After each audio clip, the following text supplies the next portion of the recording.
great sanctuaries of Asclepius, the Greek god of medicine, were simultaneously pilgrimage sites and healing centers. No distinction was made between mysticism and practical cures. Both were under the god's care.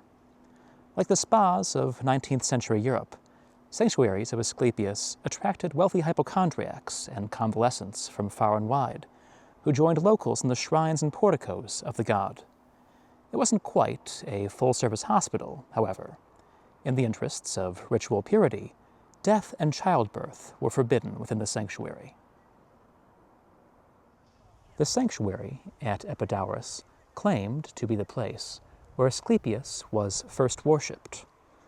The god probably didn't arrive, however, until around 500 BC.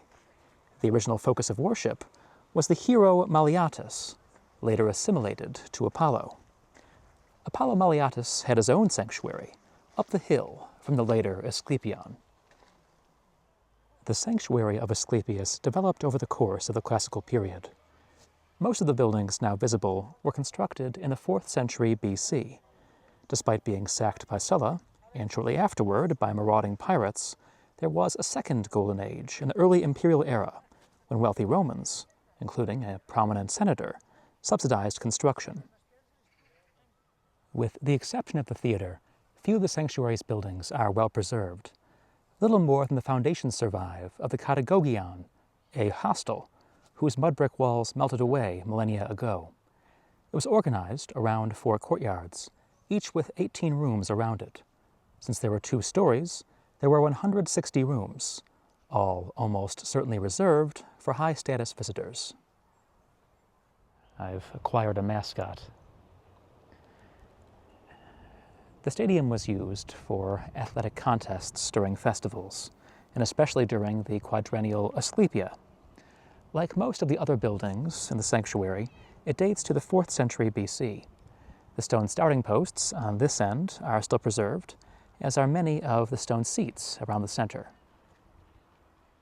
This partially reconstructed propylon was the entrance to a large banquet hall. In the dining rooms arranged around its central courtyard, visitors probably shared the ritual meal that followed sacrifices. In its courtyard is a small odeon built in the Roman period. By that point, the rest of the building was half a millennium old. We now come to the heart of the complex, which consisted, from left to right, of the Tholos, the Temple of Asclepius, and the Apiton. The Temple of Asclepius, yet another product of the 4th century BC, isn't very impressive now. But frankly, it was never all that impressive. It was, in fact, one of the smallest Doric temples anywhere in Greece. To cut costs, marble was used primarily for the sculptures of the pediment, which showed the fall of Troy and the Amazonamaki. The temple was at least built quickly, according to a preserved inscription, in less than 5 years. The cult statue showed the god seated, stroking one of the sanctuary's sacred serpents. As usual, the altar stood in front of the temple's entrance.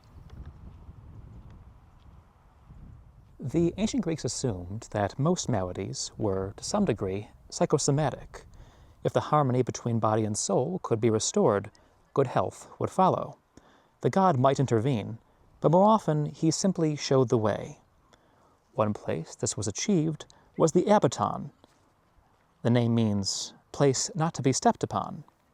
This stoa was used for the practice known as enkoimesis, or incubation. Those in search of healing slept inside the portico, waiting for a cure or dream that offered guidance. Incubation took place in the lower story of the Apiton, the patients lying on stone benches like these. The Tholos, currently undergoing restoration, is yet another building of the 4th century BC. It appears to have also been dedicated to Asclepius, but in his guise as a chthonic hero, not an Olympian god, as in the temple next door. The outer colonnade was Doric. The inner colonnade used the new Corinthian order. Inside, accessed via a shaft, was an elaborate crypt with 3 rings of corridors. This was designed to be a labyrinth. No doors were aligned, Anyone trying to reach the center had to make a full circuit of each corridor. The ritual purpose of all this is unknown, but almost certainly tied to the healing that took place in the neighboring abaton. Next to the temple and abaton was a Roman bath complex dating to the 2nd century AD. Besides being places to wash and socialize, the pools of the baths were used in some of the sanctuary's cures. The main hall, as usual, was a frigidarium. The warm rooms were beside it. We'll conclude with the famous theater, built in the late 4th century BC. Like most Greek theaters, it was built into the slope of a hill. Its 55 rows of well-preserved stone seats would fit an estimated 14,000 spectators, about 2/3 the capacity of the Theater of Dionysus at Athens, or 1/4 that of the Colosseum. Almost all that's missing is the stage building, which would, in any case, have been much simpler than that in a Roman theater. The theater has remarkable acoustic properties, as anyone who stands here for more than a few minutes will hear a tour guide demonstrate.